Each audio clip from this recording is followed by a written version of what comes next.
ይህንን ፕሮግራም ካላችሁበት ስፍራ ሆናችሁ የምትከታተሉ ወንድሞቼና እህቶቼ አሰላሙ አለይኩም ወራህመቱላሂ ወበረካቱሁ። ሁላችሁም ባላችሁበት ስፍራ የአላህ ሰላም እዝነቱና በረከቱ ከናንተ ጋር ይሁን። አላህ ካለ ሪሳለቱል ኢስላም የኢስላም መልእክት ለሁሉም በሚል ርዕስ ዙሪያ አጠር ያለ መልእክት በተከታታይ ክፍል አቀርብላችኋለሁ። ኢስላም ምንድነው ብለው ለሚጠይቁ በጠቅላላ ለወንድምና እህቶች እንዲሁም ለወገኖች ከ5 ደቂቃ ያልዘለለ አጠር ያለ ትምህርት በተከታታይ ክፍል ይኖረናል ማለት ነው። ኢንሻአላህ እንግዲህ ዛሬ ክፍል 1 እንደመሆኑ መጠን ኢስላም ምንድነው ብለው ጥያቄ ለሚያነሱ ሰዎች ወይም ማወቅ ለሚፈልጉ አጠር ባለ መልኩ ኢስላም በአንድ አምላክ በአንድ ጌታ በአንድ ፈጣሪ መኖር የሚያምን ሃይማኖት ነው። እንደ ኢስላም አስተምህሮ ሰማያትና ምድር አጠቃላይ ግዙፉ ዩኒቨርስ አጽናፈ ዓለም በጠቅላላ ካለመኖር ወደ መኖር የመጣው ህልውና ያለው ነገር ሁሉ የተፈጠረው በአንዱ አምላክ በአላህ ብቻ ነው ብሎ ነው የሚያስተምረው። ጌታችን በሱረቱል በቀራ ምዕራፍ 2 ቁጥር 163 ላይ ሲናገር አዑዙ ቢላሂ ሚነሽ ሸይጣኒር ረጂም ወኢላሁኩም ኢላሁ ዋሂድ፣ አምላካችሁ አላህ አንድ አምላክ ብቻ ነው። لا إله إلا هو كسو بستكر ليلا أملاك اللم الرحمن الرحيم لباروچم እጅግ በጣም ሩህ አዛኛ አምላክ ነው ይላል። ከዚያን ቀስተነስተን ሁላችንንም የፈጠረን ሁላችንንም ያስገኘን ጌታ አምላካችን አላህ አንድ ጌታ መሆኑን በግልጽ መረዳት እንችላለን ማለት ነው። ሁለት ጌታ አልፈጠረንም፣ ሁለት ጌታ የለም፣ ከሁለትም በላይ ማለት ነው። ሁላችንም የአንድ አምላክ ፍጡሮች መሆናችንን ኢስላም ያስተምራል። ከሱ ውጭ ሌላ አምላክ የለም።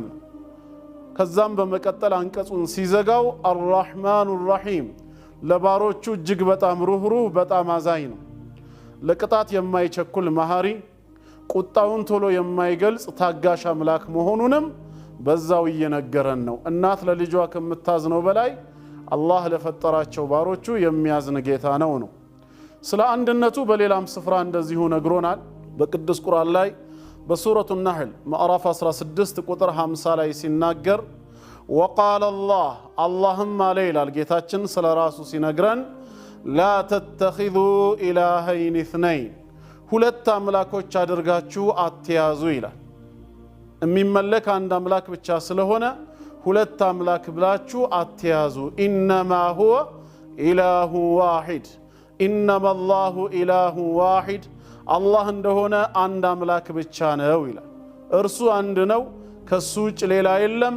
ፈኢያየ ፈርሀቡን፣ እኔን ብቻ ፍሩኝ፣ እኔን ብቻ ተጠንቀቁኝ ይላል። ልንፈራ የሚገባውም እሱም ብቻ መሆኑን በዚያው አያይዞ ይነግረናል። ስለዚህ ጌታችን አንድና ብቸኛ አምላክ መሆኑን እየነገረን በሱረቱል ኢኽላስ ምዕራፍ 112 ከቁጥር 1 ጀምሮ ያለውንም ብንመለከት ሙሽሪኮች ነብዩ መሐመድ አለይሂ ሰላቱ ወሰለም ዘንድ መጥተው በወቅቱ የነበሩ አረብ ጣዖታውያን ማለት ነው በካዕባ ዙሪያ 360 ጣዖታትን ያመልኩ ስለነበር ወደሳቸው መጡና ሺፍ ለና ረበክ፣ እስኪ አንተ የምታመልከውን ጌታህን ንገረን፣ ባህሪው ምን ይመስላል፣ ምን አይነት ጌታ ነው የምታመልከው ብለው በጠየቁ ሰዓት ጌታ አላህ ይህንን የቁርአን አንቀጽ በመልአኩ ጅብሪል አለይሂ ሰላም በኩል አወረደው ማለት ነው።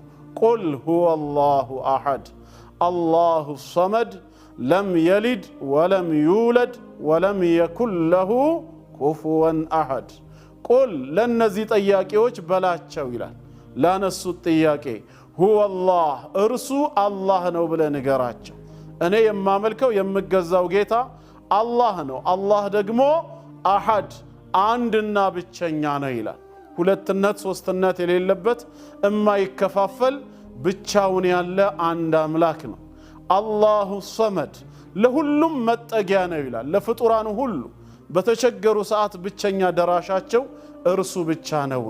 አላህ ግን ከማንም አይፈልግም፣ ከሁሉም የተብቃቃ ነው። ፍጡራን በተቸገሩ ጊዜ ግን የሚደርስላቸው እርሱ ብቻ ነው። በሱረቱ ፋጢር ላይ እንደነገረን ያ አዩሃ ናሱ አንቱሙል ፉቀራኡ ኢለላህ፣ እናንተ ሰዎች ሆይ እናንተ ሁላችሁም ወደ አላህ ከጃዮች ድሃዎች ናችሁ። ወላሁ ሁወል ገኒይ፣ አላህ ግን በራሱ የተብቃቃ ሀብታም ጌታ ነው። አልሐሚድ እንዲሁም ምስጉን ነው ይላል። ፍጡራን ሁሉ ከርሱ ሲፈልጉ ወደ አላህ ከጃይ ሲሆኑ እርሱ ግን የተብቃቃ ነው ስለዚህም አላሁ ሰመድ ለፍጡራን ሁሉ መጠጊያ ነው ለም የሊድ አልወለደም ልጆች የሉትም ማለት ነው ወለም ይውለድ አልተወለደም ወላጆች የሉትም ምክንያቱም አላህ ፍጹም ጥንታዊ ፍጹም ዘላለማዊ አምላክ ስለሆነ ፍጹም ጥንታዊ የሆነ አምላክ ወላጅ ሊኖረው አይችልም ወላጆች አሉት ከተባለ ጥንታዊነቱ ለርሱ ሳይሆን ለማን ይሆናል ለወላጆቹ ይሆናል ፍጹም ዘላለማዊ ነው ደግሞ ከተባለ ተከታይ የለውም ማለት ነው የመጀመሪያም የመጨረሻም ነው ወለም የኩን ለሁ ኩፉወን አሐድ ለርሱ አንድም ቢጤና አምሳያ የለውም ይላል ስለዚህ አላህ አንድ አምላክ ብቻ ነው ኢስላም እንደሚያስተምረው እናም ይሄ መልእክት የደረሳችሁ አጠቃላይ ወንድም እህቶች ወገኖች በተቀላላ ወደዚህ አንድ አምላክ ወደሚመለክበት ወደ ኢስላም በነፃ ምርጫችሁ በፈቃዳችሁ ዘንድ ትመጡ ዘንድ ጋብዛችኋለሁ አላህ ቅኑን ጎዳና ይምራን በክፍል 2 ፕሮግራም እስክንገናኝ ወሰላሙ አለይኩም ወራህመቱላሂ ወበረካቱሁ